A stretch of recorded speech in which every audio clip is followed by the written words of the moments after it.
Nagluluto tayo ng beef nilaga at saka beef with mushroom. Nakabili tayo sa bunch ng murang beef. Ang dami niya. So instead na one lang na menu, ginawa natin siyang 2 kasi hindi namin nauubos pag sobrang dami. Kasi isang lang siya klase. So gagawin natin, I decided na gawin natin 2 klase. Isang may sabaw and then yan, creamy beef mushroom. Ayan na. Sinatay na natin yung beef. Nilagyan natin ng more seasoning. Mekos. Ayan na. Ayan, hiwain natin yung corn. Para siya nilaga natin yan. Ayan. I divided into 3.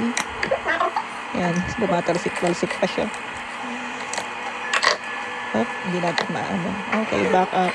Kumarang back up. Ayan, itak na ang kinuha.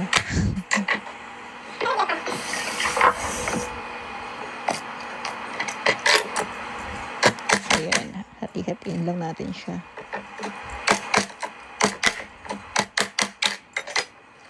Ayan. Tulsik-tulsik pa siya. Ayan, drop na natin. Hintay lang natin yung lumambot kasabay ng beef. Ayan, sa beef mushroom yan, nilalagyan natin ng cream of mushroom. Malasa yan, guys. Pag gagawa ko ng ganyan, ng beef mushroom, nilalagyan ko yan. Mekos.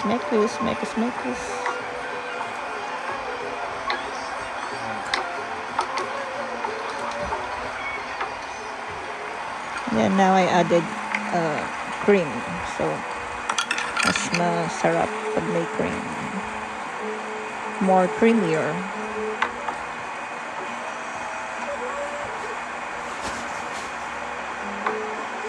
Mekos.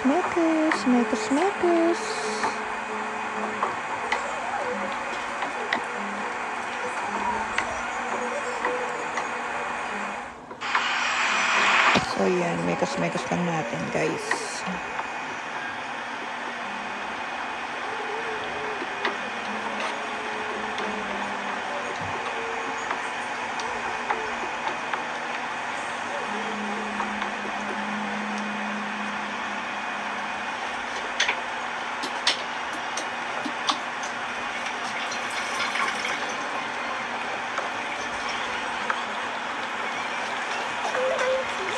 Ayan, ilalaglag na natin yung mushroom. Kalahati lang muna nilagay natin.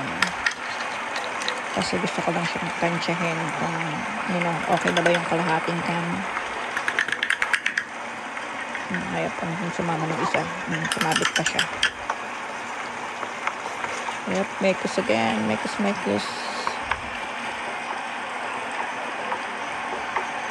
Madami tayong mekos dyan. And then I decided added pa tayo ng isa kasi parang nakakontian ako dun sa kalahati na can. So another half of the can. Yep. Tak. Itak mo. Oops, sabit na naman siya. So yan, guys. Ayan, tinuturo ko yung pinakatakip ng can. Kasi just to warn everybody na lahat ng mga gagamit ng ganun na cans, kung pwede papasok natin siya sa loob para hindi makakasugat sa basurahan. Kasi syempre matalim yung, so every time na magamit ako ng kanyang mga delata, yung pinag-anuhan niya, tanggalan, papasok natin ulit sa loob. So much safer para sa ating lahat, para iwas sugat.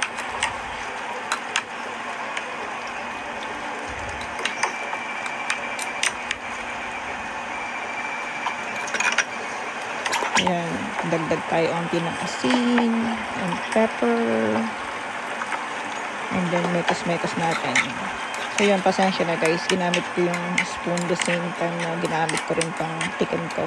I think it's okay Para lang sa amin naman yung food. So, walang RT. You know. Pero pag nagluluto ako, syempre nang hindi para sa amin. I'm not doing that the same time. Or the same thing, rather.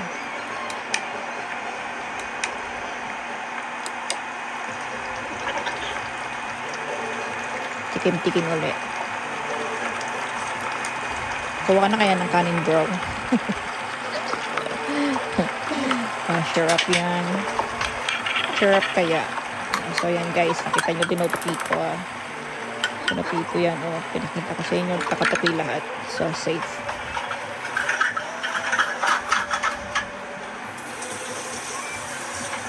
Yan. Ligpit-ligpit. Pinatay ko na yan. Ayan na siya. Charan! Luto na siya. Ayan ang beef creamy mushroom natin.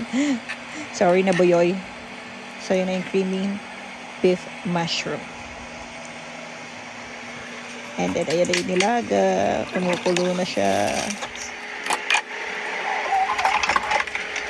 Halo.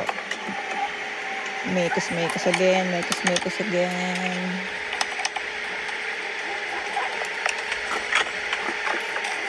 So, yan. Maglalagay tayo ng beef cubes para sa ating nilaga. So, yan, dalawa nilalagay ko para malasa yung sabaw natin. So, I decided to cook nilaga kasi dito sa amin is makulimlim. Umuulan kagabi. So, malamig panahon.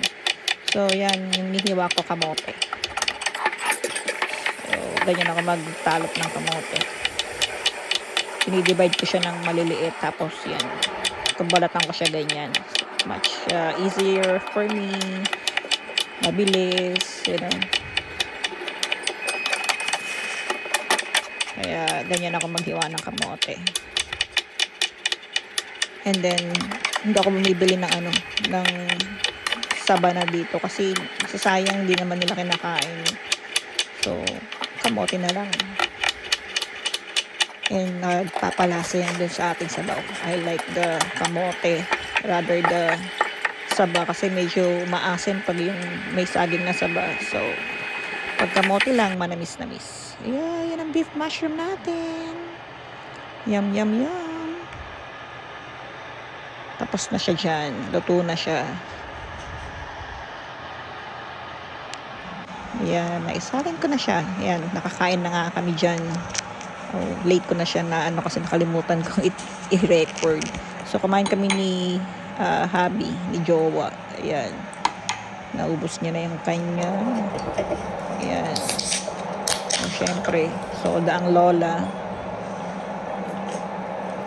Ayan. Patapos na rin akong kumain dyan. So, yeah, for me, yeah, masarap talaga. Sabi ng aking Jowa, masarap ang aking beef creamy mushroom. So, yun. Naubos niya yung pagkain niya. So, pag nagluluto ko ng beef, sandali ko lang siyang para niluluto kasi para hindi siya yung matigas. So, yun ang parang pinaka-tip doon na pag nagluluto tayo ng beef, pag natin masyadong halutuin ng mahaba kasi mas titigas pa siya or talagang pakuluan mo siya ng matagal para lalong lumambot. Pero I think for me, pag less mong lutuin, mas mabilis maluto yung beef. So, yun guys. Kaya, ang bilis ko naluto yung beef mushroom. Malambot siya agad. And then, yan. Luto na rin agad ng aking beef ilaga. Sandali ko lang din siya niluto. Pero, ang lambot. Ang lambot niya agad. So, yan. Taran! Higop na tayo guys ng mainit na sabaw. Ayun na siya, yung beef. Thank you for watching.